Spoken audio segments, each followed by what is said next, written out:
The apple pie fogged the rental car window as I rolled into the Scottsdale Golf Club. I'm Kayla Moss, 30 years old, and I'd just landed from Chicago to make Father's Day dinner.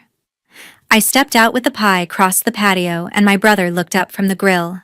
"This year it's only immediate family," he announced, voice carrying over the sizzle. My mom grabbed the ribeye plated for me, scraped it straight into the Labrador's bowl, and said, "Nobody's expecting you." The dog lunged. I set the pie down, turned, walked back to the car, and that night I froze every single transfer.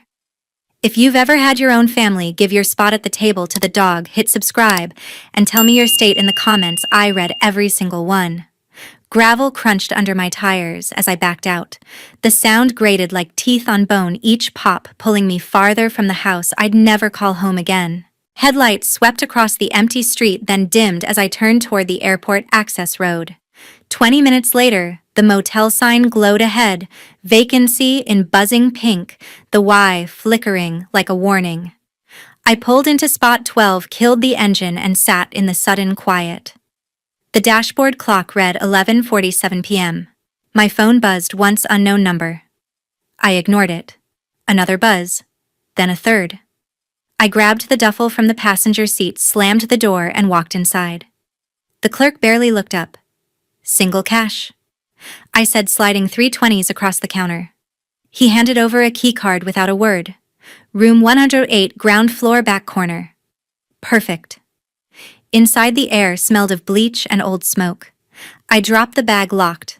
The door, chained it, then wedged a chair under the knob for good measure.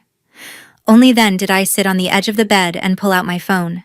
The banking app icon stared back like an accusation. I tapped it.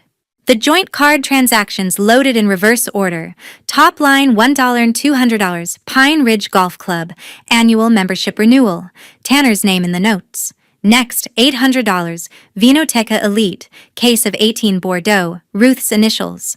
Then $600. Prime Meats Direct. Ribeye bundle, 12 cuts. Boomer's vet tag scanned as proof of delivery. All charged today. All from the card I'd left in the kitchen drawer. My thumb hovered over the freeze button. Not yet. I needed to see the full damage first. Scrolled further. $320 Uber to the country club. $180 dry cleaning for dog hair on cashmere. $95 pet store chew toys shaped like credit cards. Every line a reminder of who paid for their version of family. The phone rang again. This time, the caller ID showed Rufus. I answered on the second ring. "Kayla." His voice cracked like dry leaves. "Where are you?" "Motel off 94, I said. "Near the airport." A long pause, then softer. "They didn't notice you left." I closed my eyes. "Figures. They're still eating," he went on. Dan carved the pie. Ruth fed Boomer the scraps right off the platter. Tanner's on his phone laughing about some investor call tomorrow. Not one of them looked up when the door shut behind you. I swallowed the lump in my throat. "Good. You okay?" "No." The word came out steady. "But I will be." Another silence. I could hear the television in his background, some old Western volume low. "I saw the charges," he said finally. "On my statement too." The meat order came through the family account. "I know. I'm sorry, kid. I should have stopped." I cut him off gently. "You warned me. I didn't listen." He sighed. "What happens now?" "Now I finish what I started." I stared at the screen, the 3 glaring transactions still glowing. "Freeze everything. Pull what's mine. Let them figure out how to pay for their own ribeye." Rufus chuckled a rusty sound. "That's my girl." "Call you tomorrow," I said. "Door's open if you need it." The line clicked dead. I set the phone face down. The room's AC kicked on with a rattle, blowing cold air across my knuckles. Outside, a semi roared past on the highway, Doppler shifting into the night. I opened the app again, finger steady now, and began drafting the restrictions one account at a time. Still staring at the charges, Kayla dialed Reagan. Reagan picked up on the first ring. The FaceTime screen flickered to life, revealing her best friend's face, framed by a messy bun and the glow of a laptop in a downtown high-rise. Reagan's eyes narrowed instantly. "You look like hell." "What did they do now?" Kayla exhaled, voice flat. Tanner's startup fund. 150,000. It's tied to 3 joint accounts I still have access to. I need it gone. Tonight. Reagan didn't blink. Screen share. Now. Kayla tapped the button and her banking dashboard appeared between them like evidence in court. Reagan leaned closer, scanning the balances. First, the operating account, 92 grand. Second, the reserve, 41. Third, the credit line, 17 cash advance available.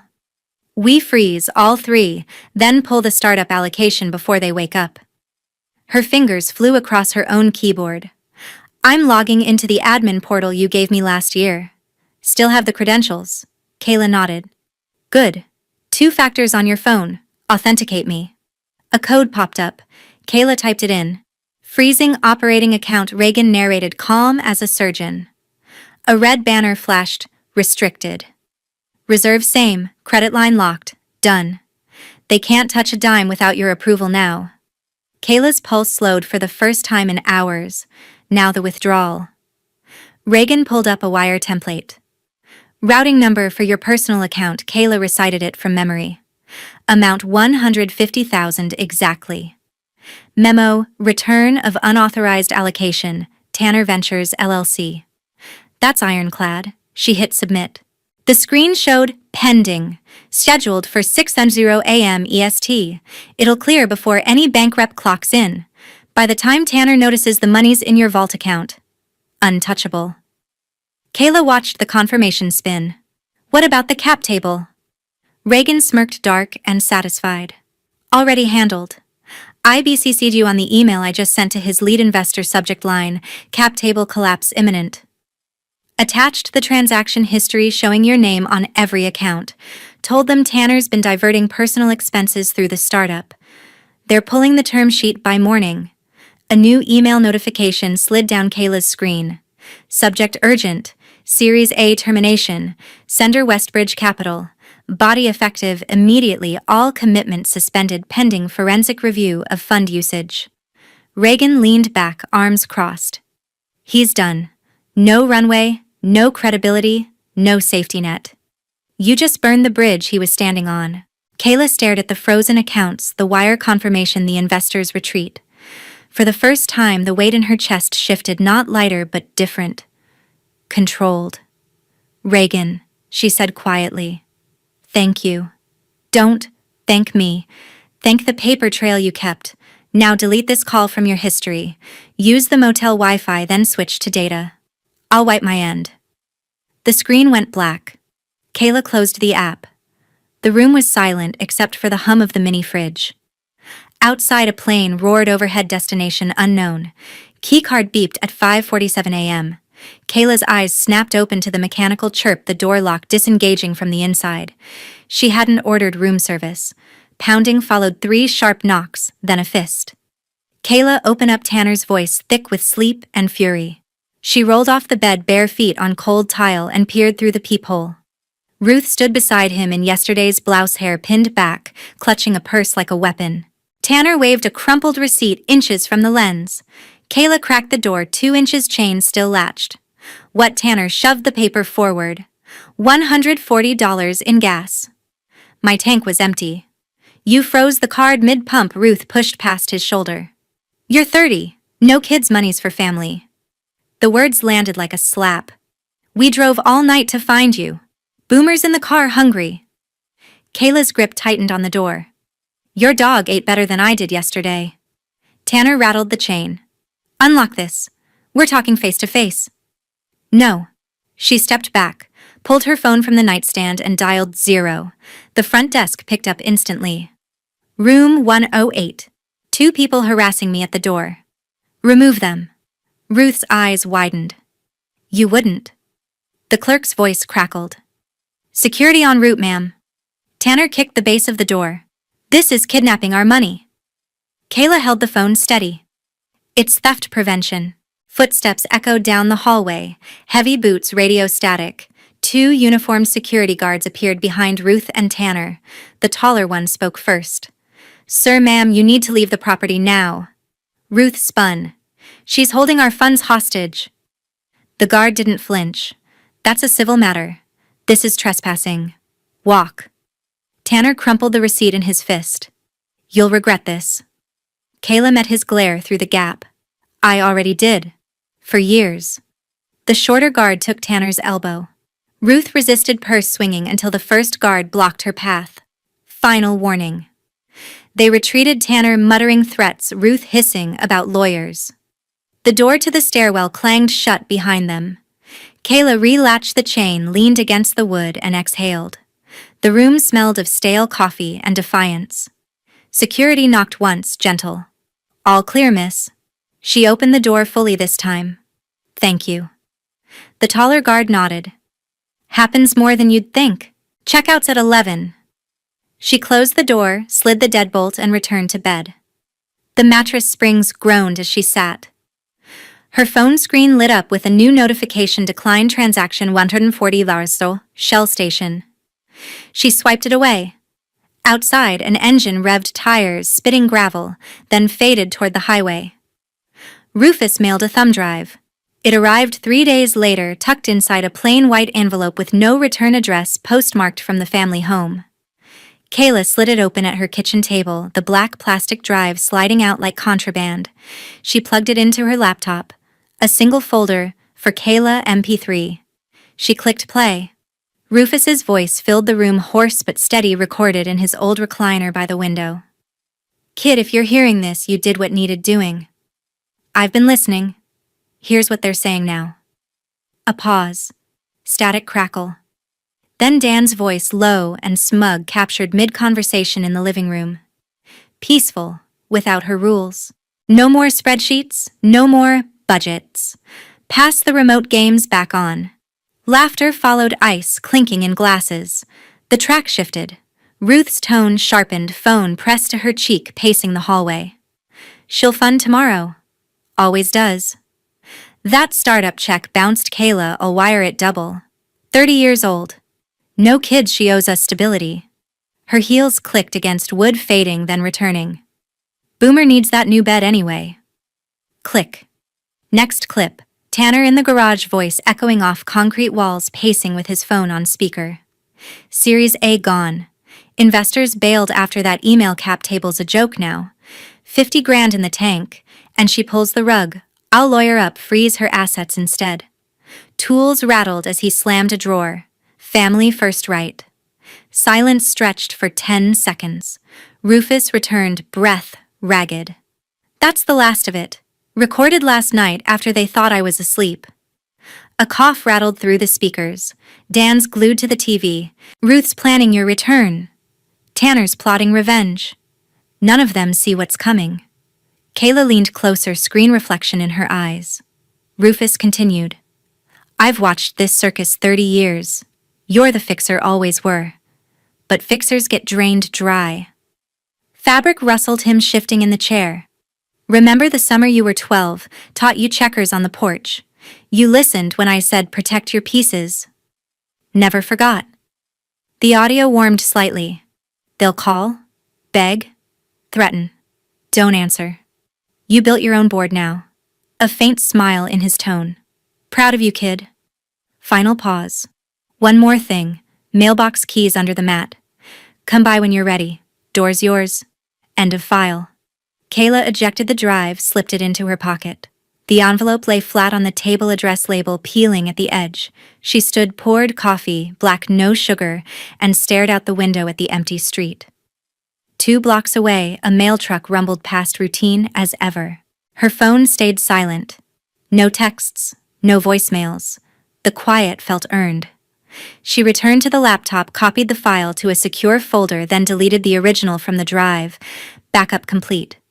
Rufus's words looped in her mind, not as echo but anchor. Outside, wind picked up, rattling the blinds. Kayla sat again, thumb tracing the drive's edge. Dan's ease, Ruth's assumption, Tanner's rage. Each voice a thread she'd cut clean. Rufus's final line replayed silently. Kayla's the only one who ever listened. She nodded to the empty room. First time in years the words felt true. Zell ping. Ruth, Eton 1:03 a.m. The notification glowed on Kayla's phone, cutting through the dark apartment. Sender Ruth. Amount requested $2,000. 600ers. Memo emergency motel extension. Pipe burst. Boomer stressed. Kayla sat up in bed, thumb hovering. She tapped the details.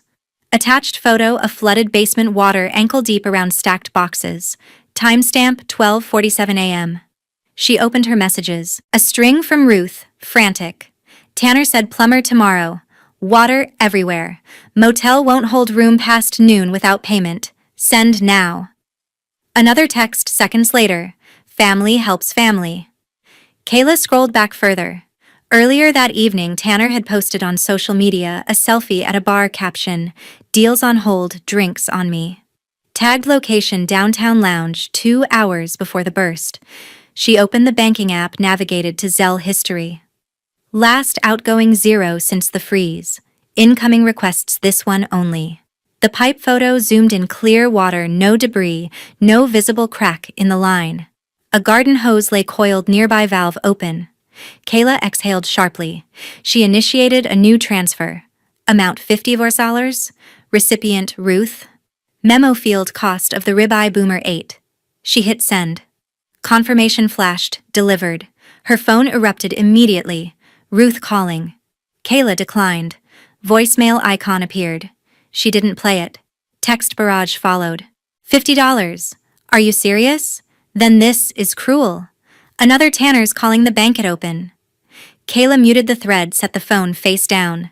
The screen lit again, declined, request reversal. Ruth trying to cancel the $50 and resubmit $2,600. Bank blocked it, sender limit exceeded on frozen accounts. She stood, walked to the kitchen, poured water from the tap. Drank half, set the glass in the sink. The apartment hummed with refrigerator noise, steady and indifferent. A final text slipped through before full block, "You'll pay for this." From Tanner. Kayla deleted the conversation, cleared cache, powered off. She returned to bed, pulled the covers up, and stared at the ceiling until the glow from the streetlight faded. Morning came gray. She woke to silence. No pings, no calls. The $50 sat confirmed in Ruth's account memo, uneditable. She brewed coffee, opened her laptop, and checked balances. All secure. The motel charge would bounce by checkout. Tanner's plumber tomorrow meant another day of water, another excuse. Kayla closed the lid. $50 bought a lesson. Not a room. Credit monitoring email at dawn. Subject line, unauthorized inquiry alert. Kayla opened it, bleary-eyed, coffee untouched. New account application approved yesterday. Card in Tanner's name, but SSN matched hers. Limit $10,000. Transactions posted overnight. $5,200 at Riverwind Casino, chips cashed at 2:14 a.m. $4,600 at Tech Haven. 3 laptops, 2 drones, 1 gaming console. Delivery address, the old family house. She forwarded the email to Reagan with one line. "He's escalating." Reagan replied in 30 seconds. On it. Dispute filed with issuer. Police report next. Meet me downtown precinct 9 a.m. Kayla dressed quickly. Jeans, blazer, no jewelry. She printed the monitoring report, transaction logs, and her ID. The drive to the station took 12 minutes. Reagan waited outside, folder in hand. Inside, the detective took statements.